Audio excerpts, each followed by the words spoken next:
विश्वास जताया है, लेकिन ये विश्वास इनके लिए एक चुनौती भी है और उस चुनौती पर एक बार फिर से खरा उतरना होगा। बहरहाल श्रीनिवास पंत हमारे सहयोगी जुड़े हुए हैं देहरादून से। श्रीनिवास, एक बार फिर से वही सवाल आपसे। मेरा सवाल है कि जो एक मिथ था उत्तराखंड का वो टूटा है और वो मिथ जो है वो टूटा है और दोबारा भारतीय जनता पार्टी की सरकार उत्तराखंड में बनने जा रही है, लेकिन पुष्कर सिंह धामी की हार का झटका, धक्का, जिस उम्मीद और विश्वास के साथ उन्हें सीएम बनाया गया था और उनके नेतृत्व में बीजेपी ने चुनाव लड़ी थी, वो उस पर खुद खरे नहीं उतर पाए खटीमा में अपने लोगों के बीच। भारतीय जनता पार्टी लगातार लीड लेती चली गई और अभी वर्तमान आंकड़ों पर हम गौर फरमाते हैं तो तकरीबन 45 जो रुझान हैं या 45 जो सीटें हैं उन पर बढ़त बनाकर के भारतीय जनता पार्टी काफ़ी हद तक अपनी पूर्ण बहुमत की सरकार बनाने जा रही है। जहां तक बड़े जो दिग्गज हैं वो धराशायी हो रहे हैं। पूर्व मुख्यमंत्री हरीश रावत की बात कर लीजिए तो वो चुनाव में काफ़ी पीछे चल रहे हैं, या इसके अलावा पुष्कर सिंह धामी की बात कर रहे हैं तो बतौर मुख्यमंत्री वो पीछे चल रहे हैं। लेकिन इसके अलावा क्योंकि मैं इस समय रायपुर स्टेडियम में मौजूद हूँ और यहाँ पर बाकायदा देहरादून जिले की 10 विधानसभा सीटों के लिए मतगणना सुबह 8 बजे से जारी हुई थी।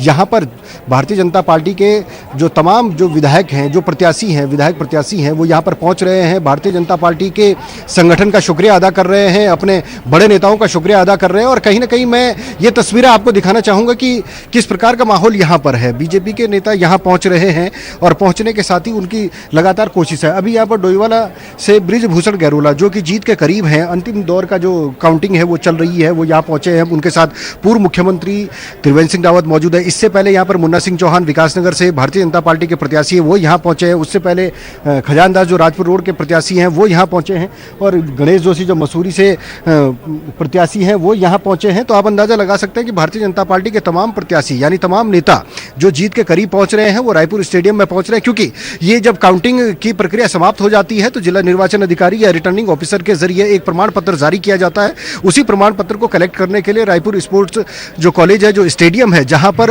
स्ट्रांग रूम तैयार किया गया था 3 लेयर सुरक्षा के बीच में, आज जो काउंटिंग शुरू की गई है तो उसी प्रमाण पत्र को लेने के लिए यहाँ पर तमाम प्रत्याशी पहुँच रहे हैं। हालांकि अभी कांग्रेस की सीट का सवाल करें तो देहरादून की 10 विधानसभा सीटों में अगर कांग्रेस की बात करें तो चक्राता सीट पर कांग्रेस, क्योंकि नेता प्रतिपक्ष के तौर पर प्रीतम सिंह मजबूती से पार्टी का पक्ष रख चुके हैं, प्रदेश अध्यक्ष रह चुके हैं, तो ऐसे में उन्होंने एक बड़ी बढ़त बना रखी है। बाकी 9 के 9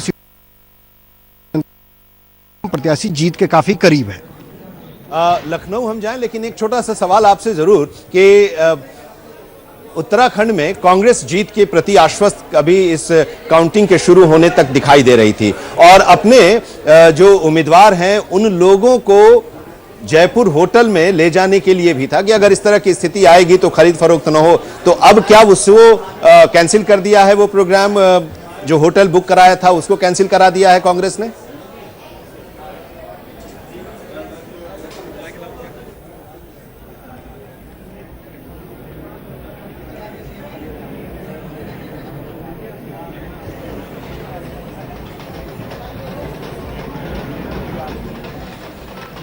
चलिए, ये जश्न की तस्वीर है और इस पर हम आगे उनसे जरूर रिएक्शन लेंगे अपने सहयोगी से। लेकिन उत्तराखंड में जीत का माहौल बन गया है। भारतीय जनता पार्टी की जीत को लेकर उनके जो कार्यकर्ता हैं वो जश्न मना रहे हैं। रजत सिन्हा हमारे साथ जुड़े हुए हैं लखनऊ से। उत्तर प्रदेश में बीजेपी को एक बड़ी जीत मिली है, हालांकि ये जीत 2017 की तुलना में उससे कम है। 313 सीटें बीजेपी जीती थी, अपने सहयोगियों के साथ 325 सीटों पर जीत दर्ज की थी 2017 में। लेकिन अभी तक जो आंकड़े और रुझान हैं उसके मुताबिक 270 सीटों पर बीजेपी या तो जीत चुकी है या उसमें से कई सीटों पर आगे चल रही है। रजत, जरा बताइए, अभी अब सरकार बनाने का तो रास्ता साफ हो गया है, लखनऊ में क्या हलचल चल रही है बीजेपी के गलियारों से अगर हम जानना चाहें तो?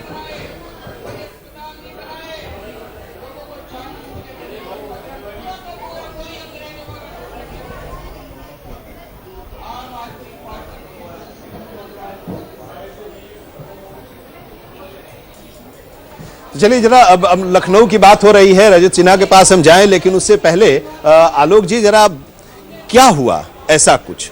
400 सीटों पर जीतने का दावा समाजवादी पार्टी गठबंधन कर रही थी। अभी जो रुझान या जो भी नतीजे आ रहे हैं उसमें 129-130 के आसपास वो चल रहे हैं। ऐसा क्या हुआ जिसमें समाजवादी पार्टी का गठबंधन का वो किला जो बनाने की कोशिश कर रहे थे वो लोग वो ढह गई। आनंद जी, आप ये देखिए कि उत्तर प्रदेश की जनता कितनी स्वाभिमानी है। उसने फ्री बिजली नकार दी, उसने पुरानी पेंशन योजना नकार दी, उसने तमाम ऐसी योजनाओं को नकार दिया जिसमें ये कहा जा रहा था कि बल्ले बल्ले हो जाएंगे उत्तर प्रदेश के लोगों को, उत्तर प्रदेश के लोगों को रोजगार मिल जाएगा, उत्तर प्रदेश के लोगों को तमाम तरीके की फैसिलिटीज मिल जाएंगी। लेकिन उत्तर प्रदेश की जनता ने उन सबको नकार कर एक ऐसी मजबूत सरकार राष्ट्रवाद को ध्यान में रखते हुए चुनी जिससे कि वो सरकार कुछ प्रदेश के लिए कर सके।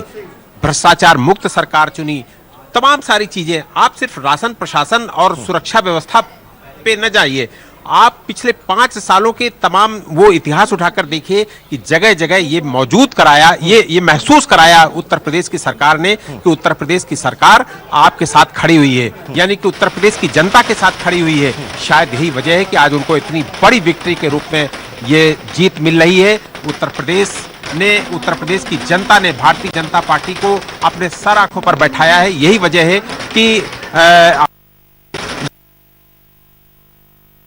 5 साल समस्याओं का निपटाया जाए। ये भी हम आपसे समझेंगे कि वो 313 से 270 की स्थिति अभी है, वहां पर क्या चूक रह गई। लेकिन उससे पहले जरा एक बार फिर से लखनऊ चलते हैं। रजत सिन्हा हमारे सहयोगी हैं। रजत, जरा बताइए कि लखनऊ के गलियारों की अगर हम बात करें तो अब तो स्थिति साफ है, तस्वीर साफ है। हम लोग यहाँ पर चर्चा भी कर रहे हैं और ये चर्चा जो हम लोग कर रहे हैं उत्तर प्रदेश को लेकर, आलोक जी हैं, पूजा है और इन लोगों ने वहाँ की ज़मीनी हकीकत को भी देखा समझा। और जब ये लोग वहाँ से आते थे तो हम लोग चर्चा भी करते थे कि क्या स्थिति है। जरा आप बताइए, अब सरकार बनाने को लेकर कवायद शुरू हो गई होगी, तेज हो गई होगी। लखनऊ में सत्ता के गलियारों में, बीजेपी के गलियारों में खुशी के साथ साथ अब क्या और कौन सी रणनीति?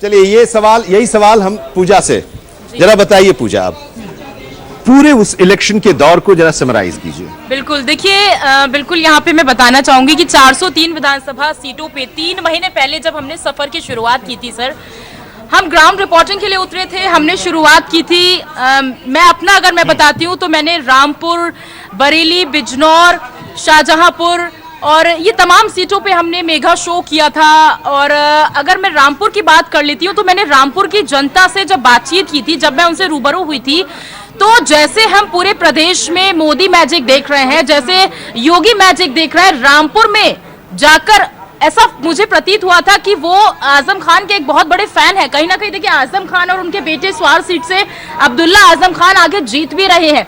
लेकिन बड़ी बात यह हो जाती है कि 300 के पार का नारा बीजेपी लगातार देती आई है, लेकिन कुछ वोट्स कटे हैं बीजेपी के। कई ऐसे बड़े मंत्री हैं जो कि प्रत्याशी उतरे थे, लेकिन अब उनके वोट्स कटे हैं, वो हारे हैं और जनता ने उन पर विश्वास नहीं जताया है। कांग्रेस तो देखिए 6% 2017 में थी, लेकिन अब 2022 आते आते वो 2.4% पे आके अटक गई है। बीएसपी भी कह सकते हैं कि एक तौर पे खत्म होती हुई उत्तर प्रदेश में दिख रही है। समाजवादी पार्टी ने जरूर अपने वोट्स को आगे बढ़ाया है, करीब 10% वोट 2017 की अगर हम कंपेयर करें तो 2022 में 10% वोट उसका बढ़ा है। बीजेपी की बढ़त आगे आते हुए एक अच्छी जीत के साथ वो आगे बढ़ते हुए। जी ठीक है, एक बार फिर से रजत, हमें आप सुन पा रहे हैं?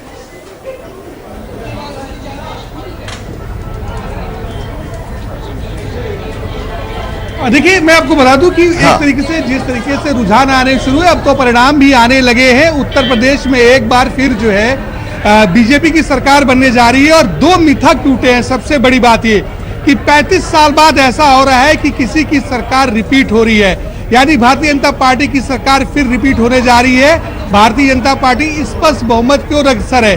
दूसरा एक मिथक और टूटा है कि जो मुख्यमंत्री नोएडा जाता है वो दोबारा मुख्यमंत्री नहीं बनता है।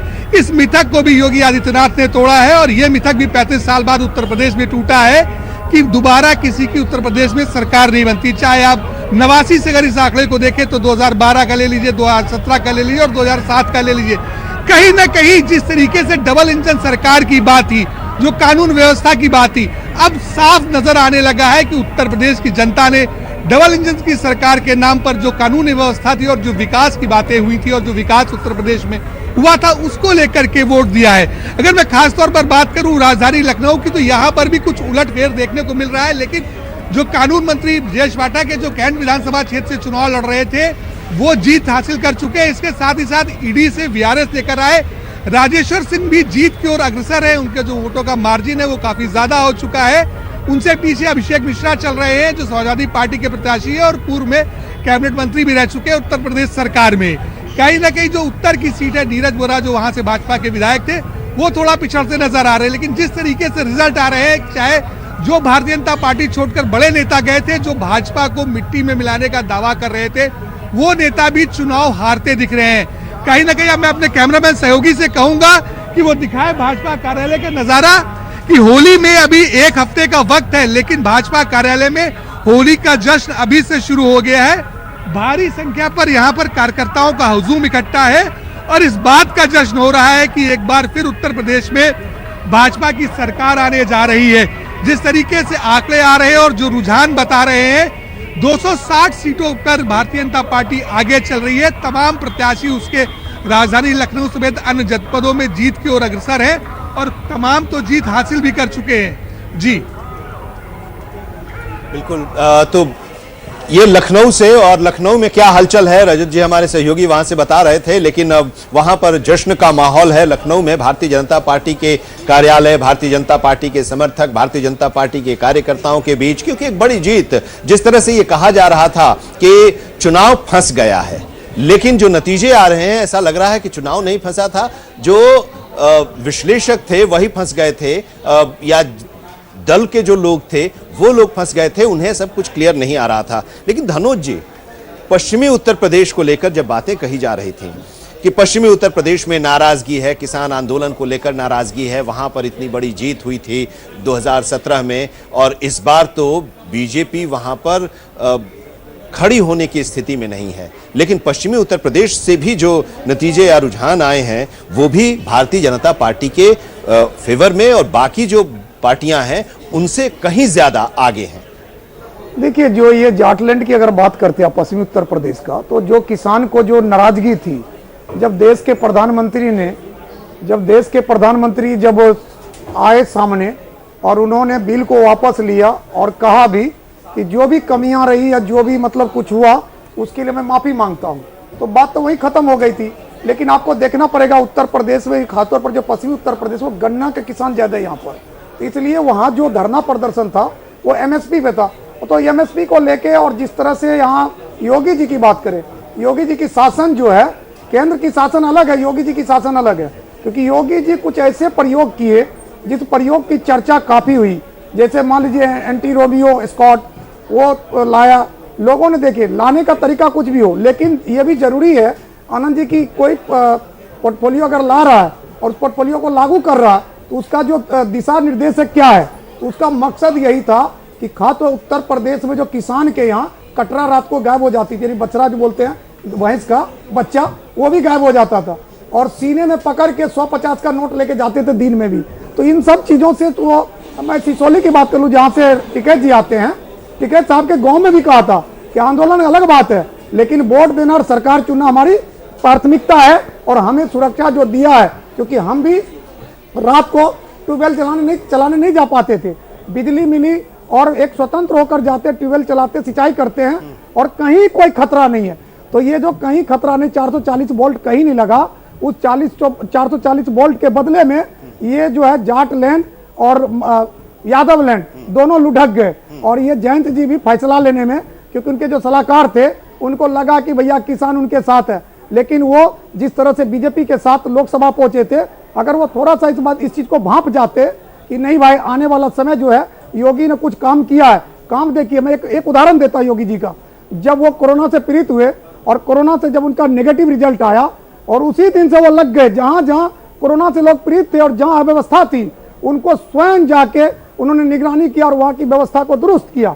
यह मैसेज दूर तक गया। दूसरी चीज आपको मैं बता दूं, कुएं प्यासे के पास नहीं जाता, प्यासा कुएं के पास जाता है। लेकिन योगी आदित्यनाथ एक ऐसा मुख्यमंत्री देखा गया कि जो जनता मिलने आते थे उसके पास जाकर उसको सुनते थे और बिल्कुल एक प्रथा को उन्होंने खत्म किया, 5 छूने का। क्योंकि आप देखेंगे कांग्रेस के राज में, सपा के राज में पहले 10 बार दंडवत कीजिए तब जाके जनता की बात सुनते, लेकिन योगी खुद जाते हैं उनके पास और क्या समस्या, तुरंत अपने अधिकारी को, आला कमान को, जो भी वहां पर है उनको आदेश देता था कि इसका तुरंत सुनवाई करो और मुझे रिपोर्ट करो। तो यह मैसेज भी पूरे उत्तर प्रदेश में गया। और मैं आपको बता दूं, रात को भी लड़कियां स्कूटी में अपने माँ बाप को लेकर जाना आना, ये सब भी था। जीत की मोहर पहले ही लग गई। मैं कई बार सहारा पे कहा कि उत्तर प्रदेश का जब परिणाम आएगा तो वह परिणाम जीत में ही होगा, क्योंकि योगी का कहा जाता था कि चौंकाने वाला आएगा, वो यही है चौंकाने वाला परिणाम। अब मनोज जी खुश तो हैं, जाहिर सी बात है, और होना भी चाहिए, लेकिन झटका लग जाता है उस जीत में। कुछ ऐसे नतीजे आ जाते हैं जिससे उस जीत की खुशी जो होती है उसमें थोड़ी कड़वाहट आ जाती है, थोड़ा दुख भी आ जाता है।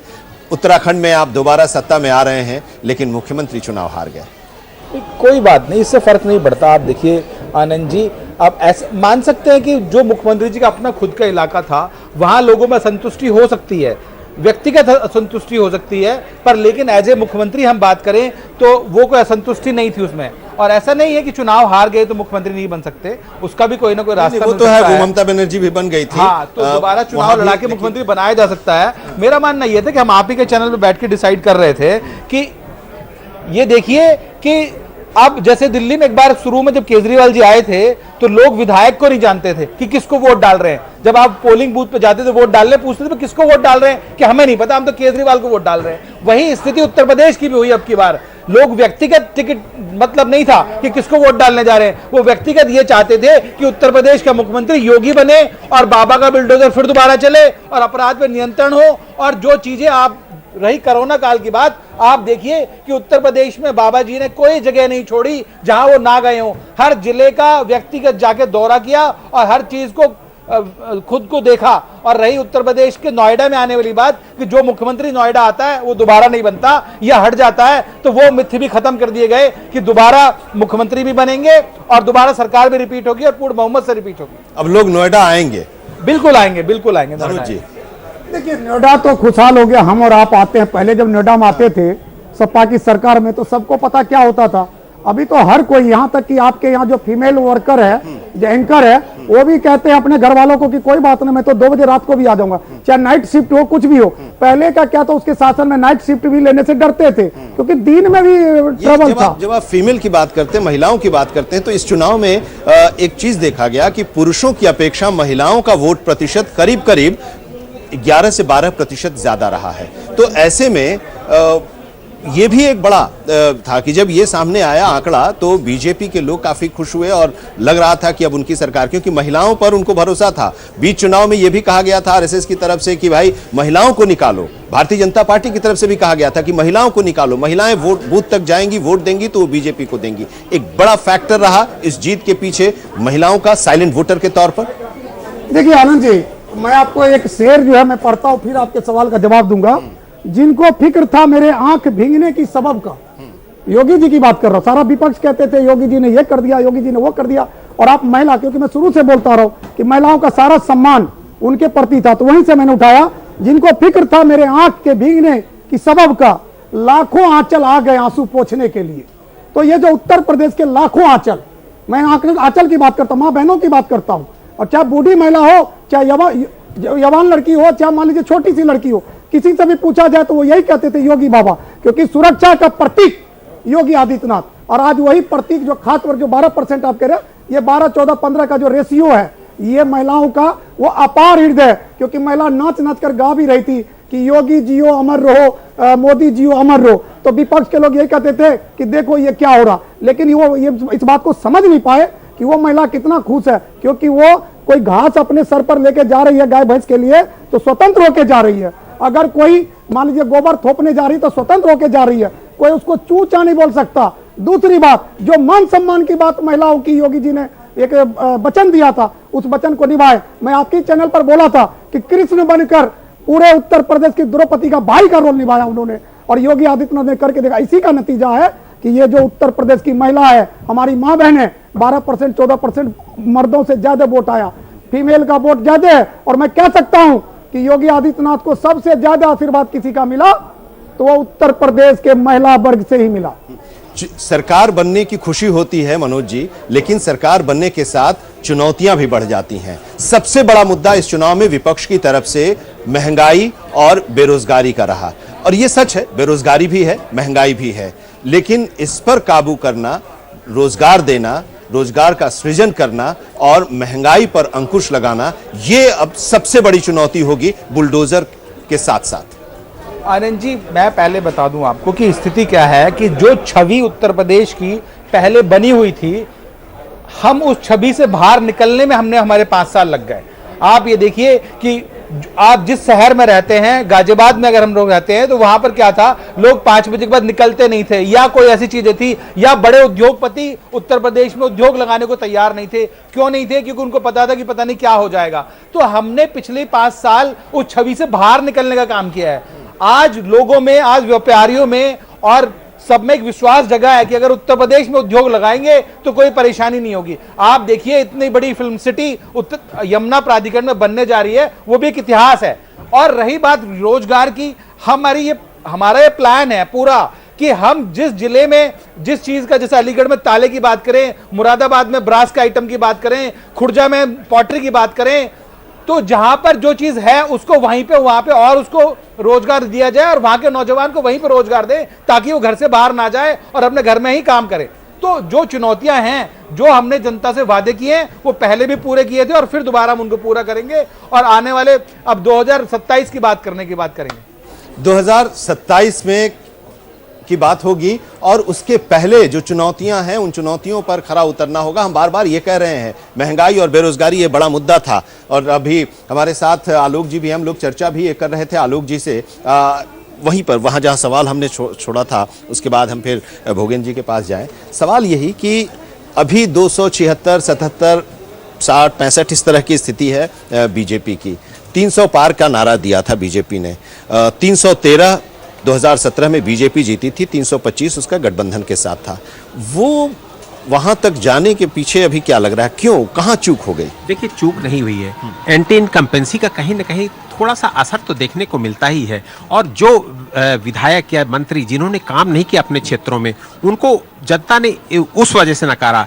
केंद्र सरकार की योजनाएं, उत्तर प्रदेश की योजनाएं, या मोदी जी या योगी जी की वजह से उनको नहीं नकारा गया, बल्कि उनका जो स्थानीय परफॉर्मेंस था वो अगर पुअर था, इस वजह से जनता ने उनको नकारा। ये जो सीटें कम हुई हैं, वो सिर्फ इसीलिए कम हुई हैं कि जिन जनप्रतिनिधियों ने अपने क्षेत्र में काम नहीं किया, वो जनप्रतिनिधि हारे। और उसकी वजह आप देखिए कि आप लगातार, मैं नाम गिना रहा हूं आपको, सुरेश राणा जी मंत्री हारे, उसके अलावा रणवेंद्र प्रताप धुन्नी हारे, इटवा से अभी सतीश द्विवेदी हारे। ये सब प्रभावशाली मंत्री हुआ करते थे, ये सब हारे। वो इसलिए हारे कि जनता से उनका कनेक्शन नहीं था, जनता के बीच में नहीं रहते थे, वो ऐसे लोग हारे। तो ये आप एक तरीके से जो एक नई राजनीति की शुरुआत हुई है, उस राजनीति में आपको जनता से कनेक्ट रहना पड़ेगा। आप मंत्री बन गए तो आप जनता से दूर भी बनाएंगे तो आपको वही जनता 5 साल बाद आपको औकात पर ठिकाने लगा देगी और आपको हरवा देगी। वही स्थिति हुई। तो इसलिए ये साफ तौर पर मैं एक बार फिर आपको दोहरा के कह सकता हूं कि योगी और मोदी की वजह से ये लोग नहीं हारे। ये लोग जो हारे हैं वो अपने निजी परफॉर्मेंस की वजह से हारे हैं। अब भोगेंद्र जी, बीजेपी और समाजवादी पार्टी के बीच में टक्कर शुरू से रही, और ये हो रहा था कि ये हारेंगे, ये जीतेंगे, इन दोनों के।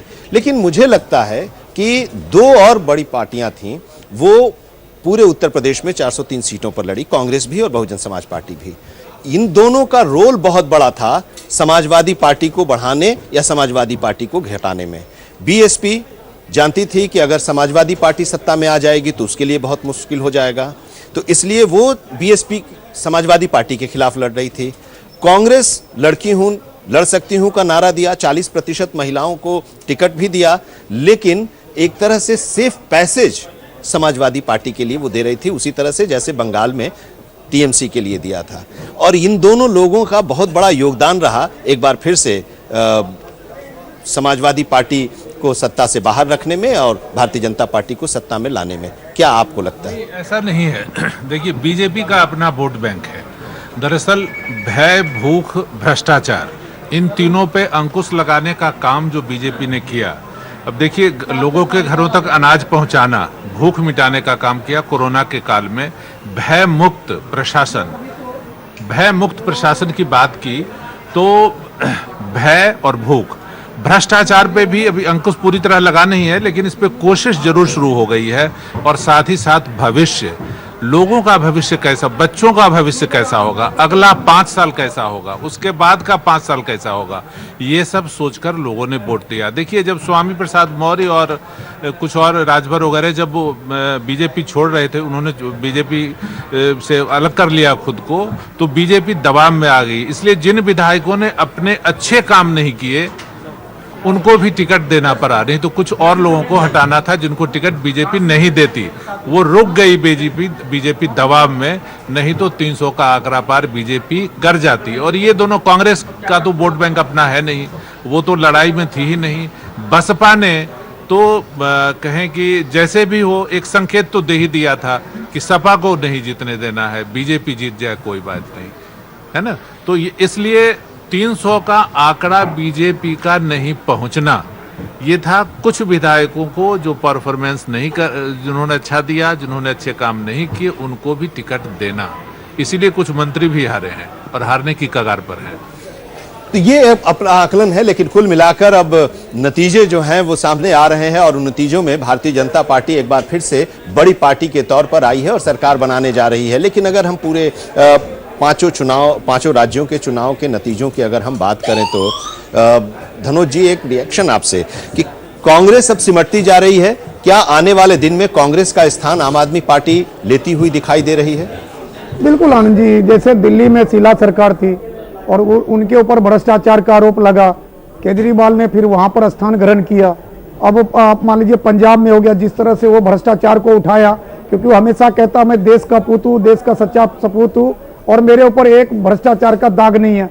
ये तो अलग बात है, लेकिन जो आपका सवाल है उस सवाल के तहत कि कांग्रेस का जो स्थान है धीरे धीरे करके मुझे लगता है कि आम आदमी पार्टी लेते जा रहा है, क्योंकि केंद्र में जैसे मान लीजिए भाजपा अभी बहुत सारे राज्यों में है और जिस तरह से ये मजबूती, आप देखिए गोवा में लग रहा था कि सरकार नहीं बनेगी, लेकिन गोवा में भी उनका बनता हुआ दिख रहा। मणिपुर भी देखिए, क्योंकि पिछले अगर आप इतिहास करें, इनकी बात करेंगे, जिस तरह से जोड़ तोड़ हुई थी, क्योंकि बीजेपी के लिए कहा जाता है कि बीजेपी कोई कितना ही वोट ले आए जोड़ तोड़ करके सरकार बना लेती, लेकिन इस बार उन्होंने बता दिया कि नहीं, मैं जोड़ तोड़ से सरकार नहीं बनाता, मैं वो वाकई मैनिफेस्टो जो दिया सामने, उस मैनिफेस्टो के तहत जनता मेरे पर विश्वास किया और उसी का नतीजा अभी उत्तर प्रदेश की बात कर लीजिए।